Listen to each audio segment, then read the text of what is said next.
Draw the graph showing the variation of the binding energy per nucleon with mass number A of the nuclei 2 से लेके 170 तक. ठीक है.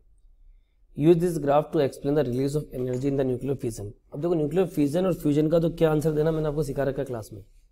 Fix answer है, वो आपको आंसर रटवाया था वही आंसर लिखोगे. अब ग्राफ कैसे बनाओगे? अगर आपको ध्यान से एनसीईआरटी आपने लर्न कर रखी है तो binding energy per nucleon and mass number का जो ग्राफ बनाओगे वो किस तरह से बनाओगे? आपको कुछ इस तरह से जिगजैग ग्राफ पता होगा. आप लोगों को थोड़ा सा हाईएस्ट पे आयरन ले जाओगे, फिर ऐसे लेके आ जाओगे. अब देखो सीबीएसई की आंसर की में क्लियर लिखा आता है. अगर बच्चे ने ये ग्राफ बना दिया और केवल 2 या 3 वैल्यू लिख रखी, यहाँ लिख दिया हीलियम, यहाँ लिख दिया कार्बन, यहाँ लिख दिया ऑक्सीजन, तब भी एग्जामिनर को पूरे नंबर देने, वैल्यू लिखने से कोई मतलब नहीं है. बस इतना लिखना है बच्चे को, पूरे मार्क्स मिलेंगे आपको. अब using this graph to explain the release of the energy in nuclear fission. अब न्यूक्लियर फिजन हो या चाहे फ्यूजन हो, आपको एक के लिए आंसर रटवा रहा हूँ, वही आंसर आपको लिखना है. फिजन में क्या होगा? ब्रेक होता है, तो यहाँ पे क्या लिखोगे? Nucleus break. Nucleus break. और फ्यूजन का सवाल होगा क्या होगा? Nucleus combine. दोनों में आंसर क्या लिखोगे? Binding energy per nucleon increases. क्योंकि ये फ्यूजन छोटे वाले कंबाइन करके करेंगे तो बड़ा बनेगा, तो बाइंडिंग एनर्जी ऊपर चलेगी. ये बड़े नंबर वाले टूटेंगे, बाइंडिंग एनर्जी ऊपर चलेगी. तो binding energy per nucleon increase. और जब भी binding energy per nucleon increase हो रही है तो एनर्जी क्या हो जाएगी? Released. So energy is released. तो आपको बाय डिफॉल्ट ये आंसर आपको लर्न करना है. ठीक है. Now we are moving to the question number 25. Obtain an expression for the electrostatic potential energy of a system of 3 charge Q, 2Q and minus 3Q placed at the vertices of the equilateral triangle of side A. Equilateral triangle है, side small ए है और यहाँ पे 3 charge particle रखे हैं Q, 2Q and minus 3Q. सबसे पहले तो आपको पोटेंशियल का फॉर्मूला क्या पता है? K Q1 Q2 upon R. अब कितना चार्ज पार्टिकल है? 3. कितने पेयर बनेंगे? अगर n चार्ज पार्टिकल है तो nC2 n into n minus 1/2. तो 3 है तो 3 इंटू 3 माइनस 1 डिवाइडेड बाई 2 यानी 3 पेयर बनेंगे.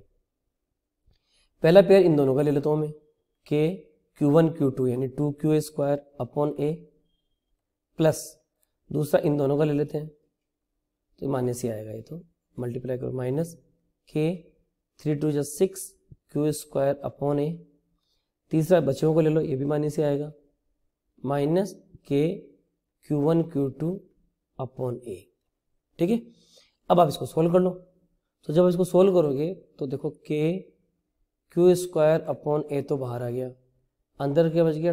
2 माइनस 6 और माइनस 3. 6 और 3 9, 9 2 7. तो आंसर कितना आ जाएगा? Minus 7 KQ square upon A. ये तो आ गया आंसर पार्ट ए का. अब सेकेंड वाली चॉइस की बात कर लेते हैं और बी पार्ट का आप आंसर कैसे निकालोगे. अब देखो बी पार्ट के लिए आप चेक करो.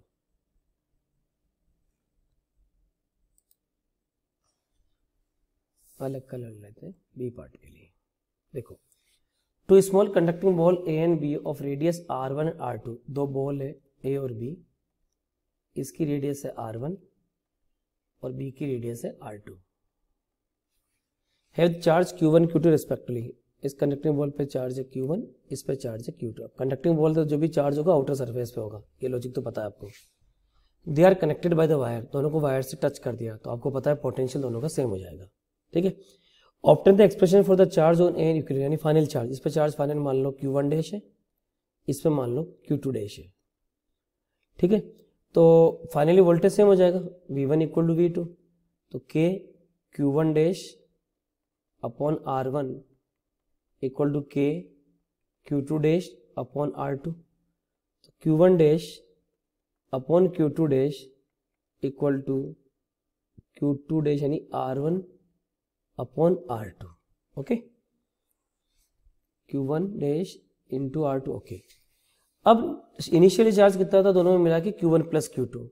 तो फाइनली जो Q1 प्लस Q2 इसके 2 टुकड़ों कर दो R1:R2 में. यानी कि जो फाइनल चार्ज होगा Q1 डैश, इसकी वैल्यू क्या हो जाएगी? R1 upon R1 plus R2 into net initial charge Q1 plus Q2. ये तो एक आंसर आ गया, ये तो आपका एक आंसर आ गया. अब हम लोग क्यू टू डैश की वैल्यू लिख लेते हैं। क्यू टू डैश की वैल्यू क्या आएगी, it is given by R2 upon R1 plus R2 into Q1 plus Q2। ये आपका एक और आंसर आ गया क्यू टू डैश का। ओके, सो ये हमारा 25 का पार्ट है और पार्ट भी दोनों हो गए। अब हम जा रहे हैं 26 पे। Two circular loop A and B each of radius 3 metre are place coaxially at a distance 4 metre. दो लूप है, ये मान लो ए है और ये मान लो बी है। दोनों की रेडियस सेम है, इसकी भी रेडियस आर मान लो, इसकी भी रेडियस आर मान लो। आर की वैल्यू आपको दे रखी 3 metre at a distance 4 metre. इनके बीच का डिस्टेंस है 4 metre. They carry current of 3 ampere 2 ampere opposite direction में। मान लो इधर करंट यूं चल रही है 3 एम्पियर और इसमें उल्टी चला दो, that is 2 ampere. Find the net magnetic field at the centre of the loop ए। अब ध्यान से देखो, ये जो मैग्नेटिक फील्ड इस लूप के ए पे निकालना है, खुद की वजह से भी होगा मैग्नेटिक फील्ड और पड़ोसी की वजह से भी होगा। सबसे पहले खुद की वजह से मैग्नेटिक फील्ड निकालो, उसको मैं B1 लिखता हूँ। उसकी वैल्यू कितनी हो जाएगी, mu naught I upon 2 into radius. Mu naught की जगह क्या लिखेंगे हम लोग, 4 पाई इंटू 10⁻⁻⁷।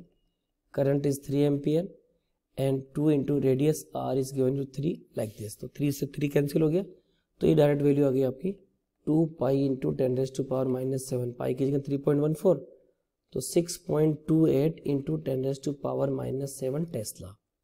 ठीक है, और अगर तुम कहाँ खड़े हो उस पर डिपेंड करता सब कुछ, है ना। ये करंट की डायरेक्शन जो देख रहे हो, अगर मैं इधर खड़ा होकर देखता हूँ सपोज, तो इधर खड़े होकर देखूंगा तो राइट हैंड रूल लगाऊंगा, तो मैग्नेटिक फील्ड क्या आ जाएगा, इनवर्ड, यानी अवे फ्रॉम दिस, यानी मैग्नेटिक फील्ड डायरेक्शन B1 की डायरेक्शन क्या आ जाएगी, लाइक दिस। अब हम B2 की वजह से देखो, अब यहाँ पे देखो, ये आपके इसको भी देखो, अगर करंट यूं जाती जो सेम 3 एम्पियर से चलती और आप इधर से देखते तो मैग्नेटिक फील्ड सेम हो जाता, लेकिन मैग्नेटिक फील्ड इधर की तरफ होगा, लेकिन होता तो होगा 90 डिग्री, ये भी मतलब उल्टा हो जाएगा। तो मैं पहले आपको B2 निकालूं, इसकी वजह से फॉर्मूला क्या आएगा, mu naught I r square upon 2 r square plus x square की पावर 3/2। तो आप इसको सोल्व करोगे, म्यू नोट यानी 4 पाई इंटू 10⁻⁻⁷, आई की जगह 2, आर स्क्वायर 3 3 जा 9 अपॉन 2 आर स्क्वायर 3 3 जा 9 प्लस एक्स स्क्वायर 4 4 जा 16 पावर 3/2। तो आपका यहाँ पे 2 से 2 कट गया, 36 पाई इंटू 10⁻⁻⁷, 16 और 9 25 की पावर 3/2, यानी बेसिकली कितना हो गया 25, यानी 5 स्क्वायर इंटू 3/2। 2 से 2 कट गया, 5 क्यूब यानी 125। ठीक है, इसको आप सोल्व कर लोगे, तो मैं इसको कैलकुलेटर से सोल्व करता हूं। It will be 0.9 into 10⁻⁻⁷ Tesla. अब डायरेक्शन देखो, अब मैं डायरेक्शन वापस समझाता हूँ। आप यहाँ से खड़े होकर देख रहे हो, अब इस लूप को फील करो। इस लूप में जो करंट है वो यूं चल रही उल्टी। अगर आप यहाँ से देख रहे हो तो कैसे चल रही है, एंटी क्लॉकवाइज। एंटी क्लॉकवाइज चल रही है तो मैग्नेटिक फील्ड कहाँ आ जाएगा, इधर की तरफ आ जाएगा, लाइक दिस। इन दोनों अपोजिट हो गए, तो नेट मैग्नेटिक फील्ड कितना आ जाएगा, बी नेट। कौन डोमिनेट करेगा, 6.28 डोमिनेट करेगा। तो 6.28 minus 0.9, and you will solve it, it is 5.38 into 10⁻⁻⁷, and direction is this. Okay, so this is the question number 26। देखो, the figure shows the variation of induced EMF as a function of the rate of change of current dI/dt for two identical solenoid X and Y. One is air, another is iron. अब कौन सा क्या हमें बताना है। अब देखो, देखते हैं आपको ये फॉर्मूला आपके माइंड में आना चाहिए, E equal to L dI/dt, यानी E upon dI/dt equal to L, यानी इस जो ग्राफ का स्लोप क्या बताएगा, इंडक्टेंस बताएगा। तो एक चीज तो पता चल गया, L of the X is greater than L of the Y। पक्का, स्लोप ज्यादा है। अब ध्यान से देखो, जो X है वो क्या होना चाहिए, आयरन कोर, क्योंकि इंडक्टेंस आयरन कोर कॉइल की ज्यादा होती कंपेयर टू एयर कॉइल। तो which one of them is iron core, X को क्या लिखोगे आप, आयरन कोर। सोलेनोइड और इसको क्या लिखोगे आप, air solenoid. Okay, then come to the part B. मैं एक बार क्लियर कर लेता हूँ। Obtain the expression of self inductance of a long solenoid of length L and cross section area A having n turn। अब देखो ये आपका solenoid है साहब। क्या स्टेप सिखा रखी मैंने आपको, पहले आप निकालोगे flux through each turn, that is B into A. B की जगह क्या लिखोगे, mu naught into N I into area. अब फ्लक्स टोटल यानी जितने भी टर्न है, टोटल टर्न कितने, n, तो टोटल फ्लक्स कितना हो गया, n into mu naught N I into A. अब मजबूर हो गया आंसर में कैपिटल एन लाना पड़ेगा, तो स्मॉल एन को मैं कैपिटल एन की फॉर्म में पुट कर दूँ। मैं जानता हूँ small n is given by N by L. तो यहाँ से टोटल फ्लक्स जो कितना आ गया आपका, म्यू नॉट एन स्क्वायर ए इंटू आई अपॉन एल। ओके, अब फ्लक्स की फॉर्मूला क्या होता है, सेल्फ इंडक्टेंस। अब इसको एल ले लिया तो सेल्फ इंडक्टेंस को स्मॉल एल ले लेता हूँ इंटू आई। अब इन दोनों इक्वेशन को कंपेयर करो तो सेल्फ इंडक्टेंस कितना हो जाएगा, A mu naught N square A upon L. So this is the B part. Okay, अब हम जा रहे हैं क्वेश्चन नंबर 28 में। 28 का पहले हम लोग ए पार्ट ले रहे हैं, है ना। A resistor of 30 ohm and capacitor of 250.5 microfarad are connected in series to this source. तो पहले हम सर्किट बना लेते हैं। ये रजिस्टर है और ये कैपेसिटर है और ये आपकी सप्लाई है। सप्लाई आपको दे रखी 200 वोल्ट, 50 हर्ट्ज, और रजिस्टर की वैल्यू आपकी 30 ओम। ये रेजिस्टेंस है। अब इसका एक्सी होता है हम लोग जानते हैं, और एक्सी क्या होता है हमारी जिंदगी में, 1/ωc। और इसको हम क्या लिख सकते हैं, 1/2 पाई इंटू फ्रीक्वेंसी इंटू सी। तो एक्सी की वैल्यू कितनी होगी, 1/2 पाई, फ्रीक्वेंसी आपको दे रखी है एफ दैट इज 50, और सी दे रखा है आपको 250/पाई। तो पाई से पाई भी आपका कैंसिल हो गया है ना। लेकिन माइक्रोफेरेड है तो इसको क्या लिखोगे, 10⁻⁻6, ऊपर जाएगा तो क्या हो जाएगा 10⁻+6। अब इसको आप सोल्व करो तो 5 2 जा 10 और 25, 2 0 यहाँ चला गया, ये कितना बच गया 40 ओम। एक्स की वैल्यू कितनी होगी आपकी 40 ओम। पहला स्टेप तो यहाँ तक समझो सवाल करने का है ना। फिर कह रहा है calculate the current in the circuit. Circuit में करंट कितनी चलेगी। अब देखो अगर ओम्स को लगाते तो V अपॉन R हो जाता है। एसी का सवाल है तो करंट इन द सर्किट जब भी निकालोगे IRMS निकालोगे। IRMS क्या होता है, VRMS अपॉन Z। VRMS आपको कितना गिवन है 200। अब Z अलग से निकालो, Z फेज डिफरेंस कितना हो गया π/2 का, ये 30 है 40 है, तो नेट Z कितना हो गया, और √R square plus XC square, यानी √30 square and plus 40 square. We all know very well it is 50 ohm. तो यहाँ पे हम लिखेंगे 50, तो ये कितना आ जाएगा 4 एम्पियर। ए पार्ट का आंसर तो आ गया 4 एम्पियर। अब हम चलते हैं बी पार्ट पे। What is the voltage drop across the resistor across the capacitor. तो बी पार्ट हम लिखते हैं, B part voltage drop across capacitor it is given by IRMS into XC। IRMS 4 है, XC 40 है, तो वोल्टेज कितना हो गया 160 volt. Voltage across resistance again it is IRMS into resistance, it is 4 into 30, it is given by 120 volt. B part भी हो गया। अब सी पार्ट पाओ, क्या कह रहा है C part, is the algebraic sum of this voltage more than the source voltage. अब सोर्स वोल्टेज कितना हो गया 200, और इनको जोड़ोगे कितना हो गया 160, और 120 दोनों को जोड़ोगे कितना आ जाएगा 280। तो ऑफकोर्स 280 तो ज़्यादा ही है ना। लेकिन पैराडॉक्स क्या है, आपको मैंने थ्योरी में समझाया था, जब भी ऐसा पैराडॉक्स आए आपको इम्पीडेंस ट्रायंगल सोचना है। यानी जो VR और VC है दोनों में फेज डिफरेंस कितना है 90 डिग्री का। यानी आप इसको सॉल्व करोगे तो √120 square plus 160 square, I am 100% sure you will get 200 volt, that is equal to the supply voltage. ये बात समझ में आ गया। तो ये तो 28 का हो गया पार्ट ए। अब हम चलते हैं पार्ट बी पे।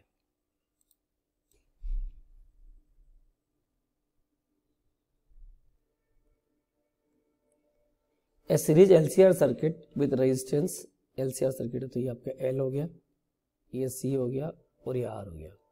रेजिस्टेंस R है आपका 20 ओम, इंडक्टर L आपको दे रखा है 2 हेनरी और कैपेसिटेंस आपको दे रखा है 50 microfarad. Is connected to 200 volt supply, AC source है 200 वोल्ट का, ठीक है। What is the amplitude of the current, एक तो एम्पलीट्यूड ऑफ करंट निकालना है। Average power transfer to circuit in one complete cycle at resonance, अब रेजोनेंस की बात हो रही है, and calculate the potential across the capacitor. अब जब भी सवाल रेजोनेंस का आ गया तो आपको पता है रेजोनेंस में इंपीडेंस की वैल्यू क्या होती है, ओनली R, क्योंकि XC और XL तो कट जाएंगे। तो IRMS की वैल्यू कितनी होगी, VRMS अपॉन Z, Z की जगह क्या लिखूं मैं, R लिखूं। VRMS कितना है 200, R कितना है मेरा 20, यहाँ से IRMS कितना हो गया 10 एम्पियर। लेकिन मुझे एम्पलीट्यूड निकालना है, एम्पलीट्यूड मतलब मैक्सिमम वैल्यू यानी पीक वैल्यू। तो ए पार्ट में मुझे एम्पलीट्यूड निकालना, तो I नॉट की वैल्यू कितनी हो जाएगी, IRMS √2 यानी 10 इंटू 1.414, कितना आंसर आएगा 14.14 एम्पियर। ओके, अब हम बी पार्ट पे जा रहे हैं। The average power transfer to the circuit in one complete cycle at the resonance. अब ध्यान रखना, रेजोनेंस के टाइम पे सर्किट प्योर रेजिस्टिव सर्किट है, तो एवरेज पावर को क्या लिखोगे आप, आई स्क्वायर, कौन सी आई, RMS square into R। IRMS कितना 10, 10 का स्क्वायर करोगे 100, रेजिस्टेंस कितना है 20, तो आपका आंसर कितना आएगा 2000 volt. Okay, no come to the C part. अब हम लोग चल रहे हैं सी पार्ट। देखो, calculate the potential drop across the capacitor. अब कैपेसिटर पे कितना पोटेंशियल ड्रॉप हुआ, क्या फॉर्मूला लगाओगे, VC equal to IRMS into XC। IRMS तो आपको पता है 10, XC आ जाए तो आपका काम हो जाए। XC कैसे निकालोगे, XC is given by 1/ωc। अब रेजोनेंस के टाइम पे ओमेगा की वैल्यू कितनी होगी, 1/√LC। तो ये वैल्यू आप पुट करोगे 1/ω की जगह 1/√LC इंटू C। तो basically what you will gate √L/C। Okay, अब L की वैल्यू कितनी है 2 हेनरी, C की वैल्यू कितनी है 50 इंटू 10⁻⁻⁶। ओके, ये आपका आ गया। तो अब हम इसको कैलकुलेट करते हैं, तो ये आपका आ गया 2, नीचे आ गया 25, ऊपर तो आ गया 10⁻⁶, नीचे आ गया 25 और रूट में है, तो रूट में क्या बच गया 10⁻3/5। ये आपका किसकी वैल्यू आ गई, XC की वैल्यू आ गई। तो IRMS की वैल्यू कितनी हो गई, दैट इज 10, XC कितना है 10⁻3/5, तो 5 2 जा 10, तो आपका आंसर कितना आ जाएगा 2000 volt. This is the answer of part C. Okay, now we will move to the question number 29।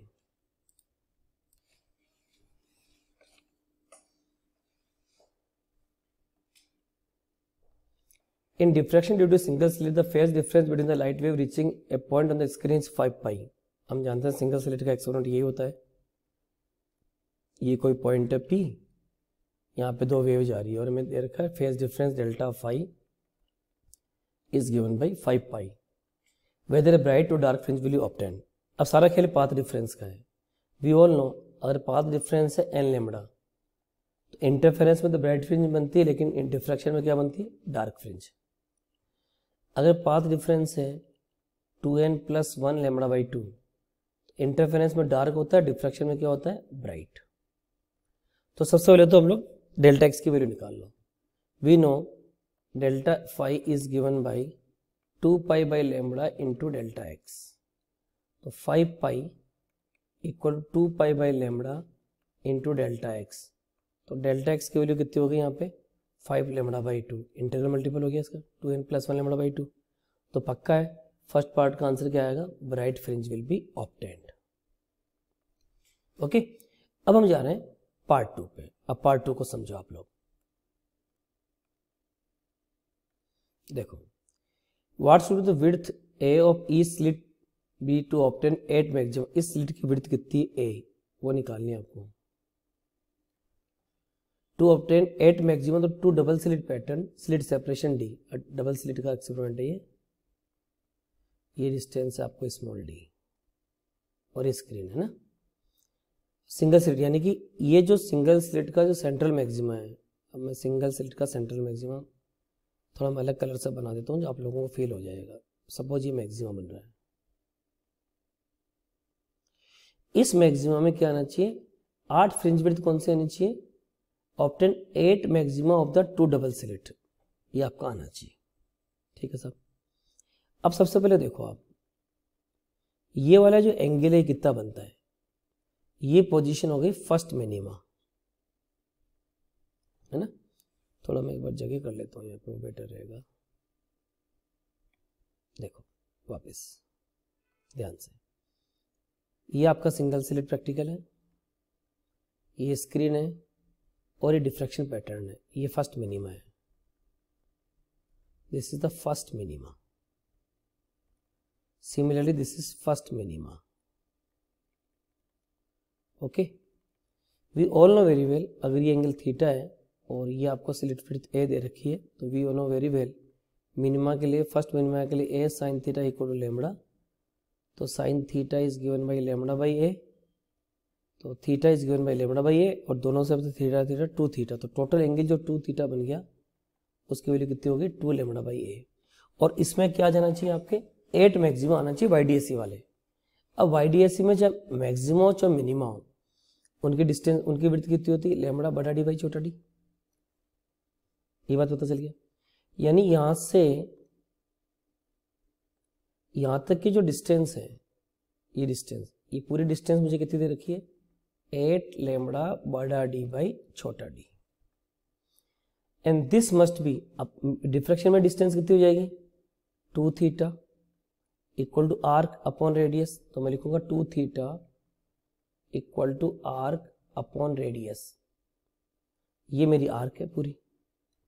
तो आर्क की वैल्यू कितनी हो गई 2 थीटा, 2 थीटा की 2 लेमड़ा अपॉन ए, रेडियस आपको पता ही है यहां से यहां तक डिस्टेंस कितनी होती है YDSC में capital D into capital D, तो what you will write 8 lambda बड़ा डी बाई छोटा डी इज 2 लेमड़ा बड़ा डी बाई छोटा ए। अब देखो आप कैलकुलेट करोगे, डी से डी कैंसिल हो गया, लेमड़ा से लेमड़ा कैंसिल हो गया, एक की जगह क्या आ जाएगा डी बाई 4, तो right answer of part 2 is given by a equal to d by 4। Now we are going to the part 3, draw the plot of the intensity diffraction pattern. अब diffraction pattern का अगर आपको graph पूछ रहे हैं तो all of you know centre पे maxima और फिर धीरे धीरे धीरे धीरे डाउन हो जाएगी, सिमिलरली सेंटर पे मैक्सिमा फिर धीरे धीरे धीरे डाउन हो जाएगी। तो ये 29 के 1 2 3 तीनों पार्ट हो गए। अब हम उसके आगे चलते हैं।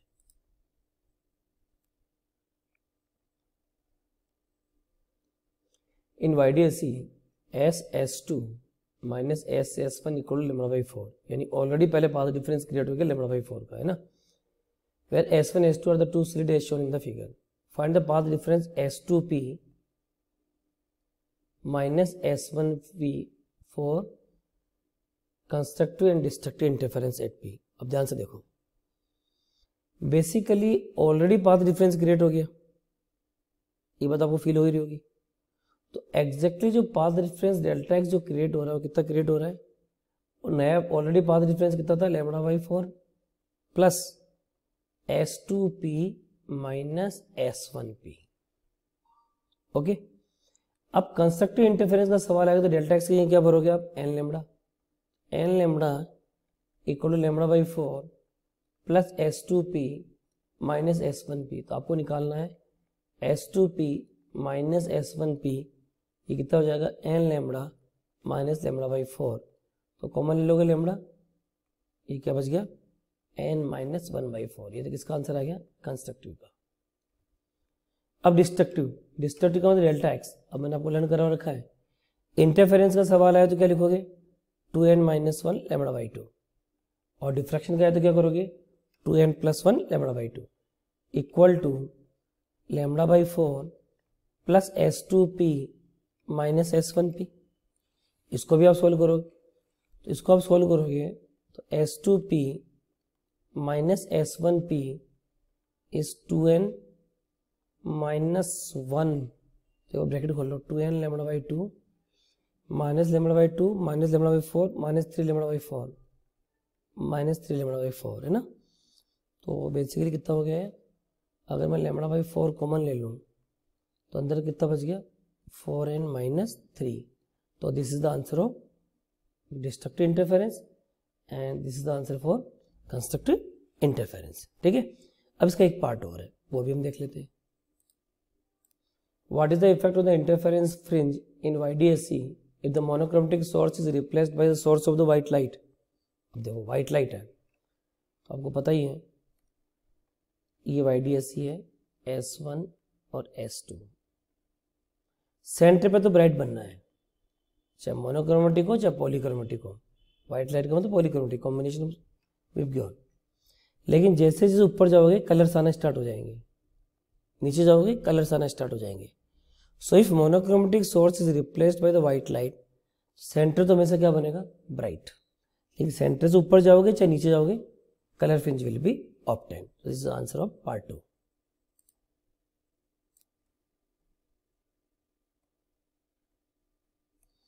Briefly explain the Geiger Marsden experiment, alpha particle वाला है ना।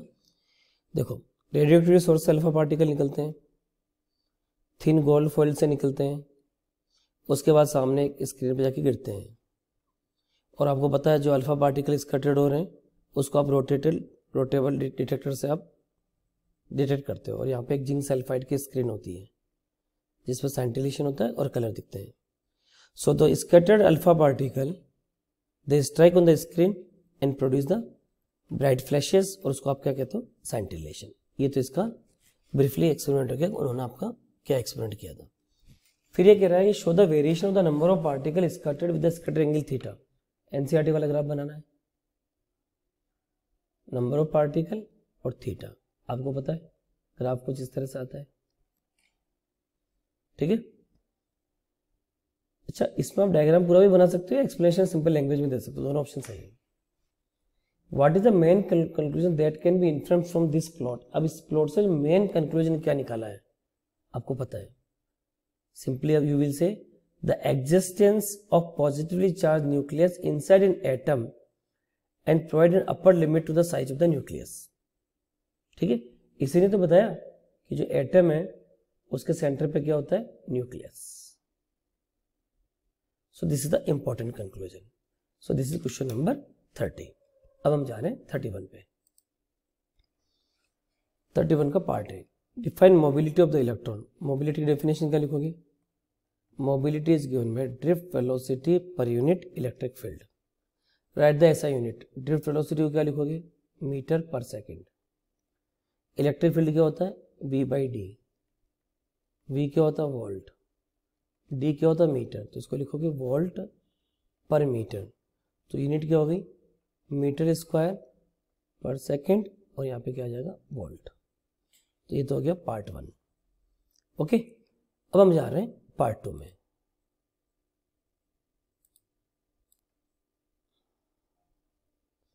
Study current flow through the wire AB। इसका क्रॉस सेक्शन है धीरे धीरे बढ़ रहा है ACB की तरफ। What happened to the electric field and the drift velocity along the wire. अब देखो ड्रिफ्ट वेलोसिटी क्या होता है, I = NeVd। तो Vd की वैल्यू कितनी हो गई, I/NEA। अब लेफ्ट से राइट में जा रहे हो तो एरिया बढ़ रहा है, तो ड्रिफ्ट वेलोसिटी क्या हो जाएगी, डिक्रीज। तो ड्रिफ्ट वेलोसिटी तो आपकी क्या होगी, डिक्रीज। अब ध्यान दो, पढ़ते आपको बताना चाहिए ड्रिफ्ट वेलोसिटी इलेक्ट्रिक फील्ड दोनों डायरेक्टली प्रोपोर्शनल है। कौन सा फॉर्मूला है, drift velocity is E τ/m। E constant, m constant, tau reluctant time constant, तो Vd is proportional to E। अगर ड्रिफ्ट वेलोसिटी कम हो रही है इलेक्ट्रिक फील्ड भी कम हो गया, तो electric field also decrease. Okay, अब इसका थर्ड पार्ट पे जाते हैं हम लोग। Consider the circuit shown in the figure, find the effective resistance of the circuit. यानी बैटरी के अक्रॉस मुझे इफेक्टिव रेजिस्टेंस निकालना है and current drawn from the battery, और बैटरी से कितनी करंट निकली। अब देखो मैं इसकी लेबलिंग कर लूँ, इसको A मार्क कर दूँ, इसको B मार्क कर दूँ, इसके इधर A आ गया, इसके इधर B आ गया, इधर B आ गया।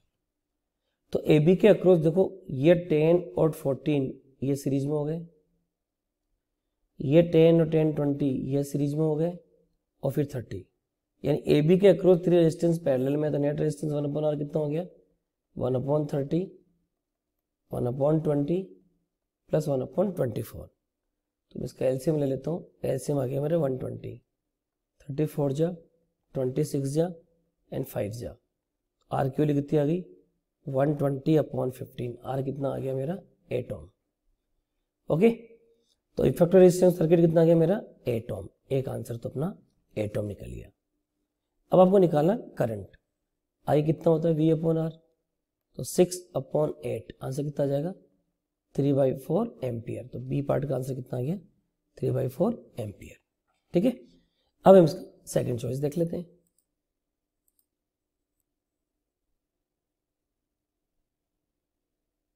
Define electrical conductivity of the wire, reciprocal of the resistivity भी बोल सकते हो, या कंडक्टिविटी मतलब ability to conduct the current, that is also conductivity.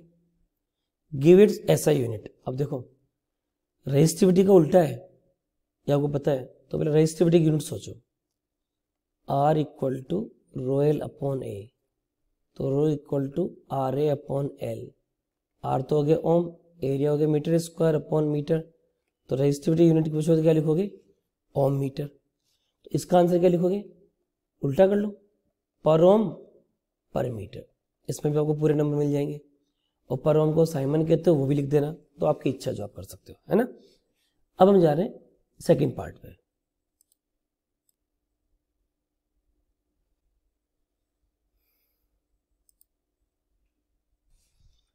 High current is to drawn safely from a low voltage battery and high voltage battery. अब low voltage battery से high current निकालनी है, इसका मतलब उसका इंटरनल रेजिस्टेंस लो होना चाहिए।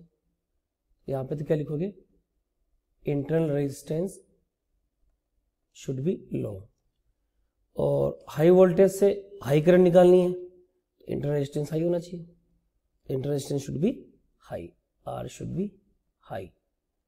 तो what can you say about internal resistance, बस यही बातें बोलनी है। लो वोल्टेज की बैटरी है तो इंटरनल रेजिस्टेंस भी लो होना चाहिए, और हाई वोल्टेज की बैटरी है तो इंटरनल रेजिस्टेंस भी हाई होना चाहिए। अब इसका third part, calculate the total energy supplied by the batteries to the circuit shown in the figure in 1 minute, H equal to I² RT, ये आपका हीट का फॉर्मूला है। अब आपको करंट चाहिए, रेजिस्टेंस चाहिए और टाइम चाहिए, तो सबसे पहले टाइम में तो कोई दिक्कत ही नहीं है, टाइम तो 1 मिनट, 1 मिनट का मतलब कितना हो गया 60 सेकेंड। अब आ जाओ नेट रेजिस्टेंस सर्किट का, सब कुछ सीरीज में, तो 6 + 3 9 10 और 12, नेट सर्किट का रेजिस्टेंस कितना हो गया 12 ओम। अब हमें आई निकल जाए तो हमारा काम भी हो जाए सब। अब हम लोग आई की कैलकुलेशन देखते हैं। देखो ये पॉजिटिव और ये पॉजिटिव शॉर्ट सर्किट, तो नेट सर्किट में करंट वोल्टेज कितना हो गया 10 - 4 = 6, और नेट रेजिस्टेंस कितना है आपका 12, तो करंट कितनी हो गई आपकी ½ एम्पियर। तो H इक्वल टू I² की जगह आप क्या रखोगे 1/2 का स्क्वायर क्या हो गया 1/4, नेट रेजिस्टेंस इज 12 इंटू 60, तो ये कितना हो गया 4 × 3 = 12, 60 इंटू 3 180, तो right answer will be 180 joules. अब हम जाने क्वेश्चन नंबर 32।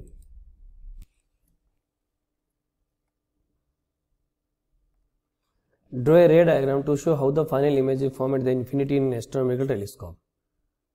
ठीक है, फाइनल इमेज इंफिनिटी पे कब बनेगी, जो पहला जो लेंस है ना उसकी इमेज फोकस पे बने दूसरे वाले की। तो पहले तो टेलीस्कोप में ऑब्जेक्टिव होता है वो बड़ा होता है, ये आपको पता है। तो पहले तो आप लोग क्या करो, एक ऑब्जेक्टिव बना लो और दूर से रे आ रही है, ऑब्जेक्ट दिखेगा नहीं, दूर से रे आ रही है तो रोटेट करते हुए लेके आओ और एक ऑप्टिकल सेंटर से सीधा निकाल दो, है ना, सेंटर से पास कर देना ऑप्टिकल सेंटर से, और ये आपकी इमेज बन गई।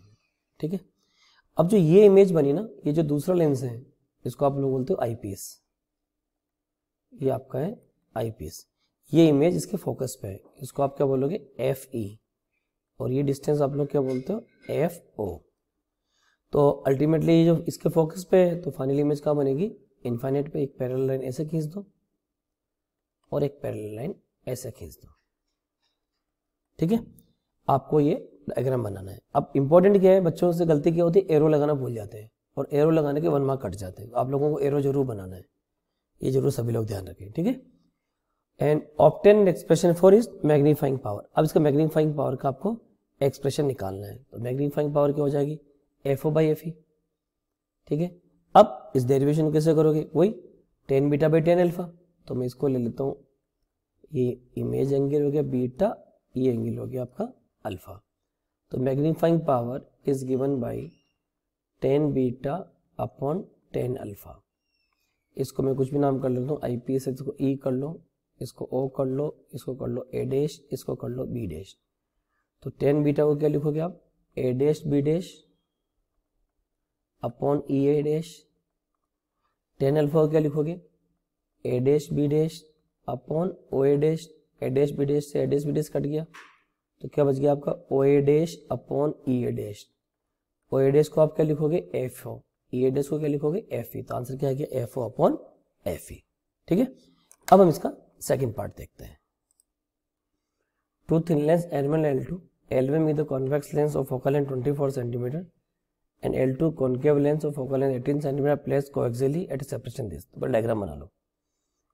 एक कॉन्वेक्स लेंस है, इसकी फोकल लेंथ आपको दे रखी है 24 सेंटीमीटर, कोएक्सियली इसी एक्सिस पे कॉन्वेक्स लेंस है, एक है concave, sorry, so this is the concave lens, और इसकी फोकल लेंथ आपको दे रखी है 18, और कॉनकेव की तो नेगेटिव होती है, तो -18 सेंटीमीटर, और ये डिस्टेंस आपको दे रखी है 45 सेंटीमीटर। ए 1 सेंटीमीटर टाल object is placed in front of the lens L1 at a distance, यहाँ पे एक ऑब्जेक्ट पड़ा है, हाइट ऑफ द ऑब्जेक्ट कितनी दे रखी है आपको 1 सेंटीमीटर, और ये डिस्टेंस कितनी दे रखी है 36 सेंटीमीटर। ठीक है, find the location height of the image form by the combination. Okay, अब एक या तो आप, एक मैंने आपको फॉर्मूला बता रखा है कॉम्बिनेशन ऑफ लेंस का, वो यूज करो, 1/f = 1/f1 + 1/f2 - d upon f1 f2, अगर आपको याद है तो। ठीक है, और वो याद नहीं है तो आप स्टेप बाय स्टेप करो, ये आप पे डिपेंड करता है कि आप कैसे कैलकुलेट करोगे। तो मैं स्टेप बाय स्टेप वाला तरीका जनरली बच्चे वही करते हैं। तो पहले मैं लेंस 1 ले लेता हूँ, इसको L1 ले लेता हूँ, इसको L2 ले लेता हूँ। लेंस 1 L1 के लिए देखो, मैं फॉर्मूला क्या लगाऊंगा लेंस मेकर का, sorry lens formula 1/v - 1/u = 1/f, यानी 1/v - u कितना है -36, 1/f यानी 1/24, यहाँ से 1/v की वैल्यू कितनी आ गई 1/24, माइनस प्लस उधर आ जाएगा -1/36। ठीक है, यहाँ से आप v की वैल्यू कैलकुलेट कर लोगे तो 72.3, तो कितना आ गया 72 सेंटीमीटर। ये बात आपको समझ में आ गई। अब लेंस L2 के लिए आ जाओ, 72 सेंटीमीटर, यानी यहाँ से इमेज यहाँ कहीं बन रही है, टोटल डिस्टेंस कितनी है 72 सेंटीमीटर। तो यहाँ से कितनी बच गई 72 - 45, है ना, तो 72 - 45, तो 72 45 -527, यानी ये डिस्टेंस कितनी बच गई आपकी 27 सेंटीमीटर। अब लेंस L2 के लिए लगाओ, वही 1/v - 1/u 1/f, तो 1/v - 1/u, अब u पॉजिटिव है तो इस साइड से देखो, ये भी ध्यान रखना है यहाँ पे, और पॉजिटिव की वैल्यू कितनी आ रही 1/v - 1/u, u कितना हो गया 27, 1/f 1/18, 18 क्या है नेगेटिव का, तो यहाँ से 1/v की वैल्यू कैलकुलेट करेंगे, क्या जाएगा 1/27 - 1/18, तो ये आ गया v = -54 सेंटीमीटर। ये बात समझ आ गया, -54, तो यानी कि फाइनली जो इमेज आ रही है आपकी -54, यानी यहाँ से इधर आ रही है ये -54 सेंटीमीटर, यानी यहाँ पे कहीं फाइनल इमेज बन रही है आपकी। ठीक है, तो आप आंसर लिख सकते हो, फाइंड द लोकेशन इमेज इस लेंस से कितनी होगी 54 सेंटीमीटर टुवर्ड द लेफ्ट, और इस लेंस से कितनी होगी 36, ये 45 और 9 यानी 9 सेंटीमीटर। तो इस कुछ भी लिख सकते हो आंसर, 9 सेंटीमीटर फ्रॉम L1 या 54 centimetre from L2, both the answers are perfectly true. अब हाइट ऑफ द इमेज चाहिए, इमेज की हाइट कितनी होगी, देखो height of the image upon height of the object equal to v/u, height of the image upon height of the object कितनी है 1 centimetre, equal to v, v की value finally अब v क्या लगाओगे, यू क्या लगाओगे, यू तो चलो ठीक है, यू तो अपने कितना दिख रहा है -36। अब वी कितना लिखोगे वो इंपॉर्टेंट है। तो बेसिकली यू फर्स्ट लेंथ से लिया तो वी भी फर्स्ट लेंथ से लेना है, तो वी फर्स्ट लेंथ से कितना हो गया -9। तो यहाँ से हाइट ऑफ द इमेज कितनी आ जाएगी 1/4 centimetre. So this is the answer of part 2। Okay, अब हम आगे चलते हैं।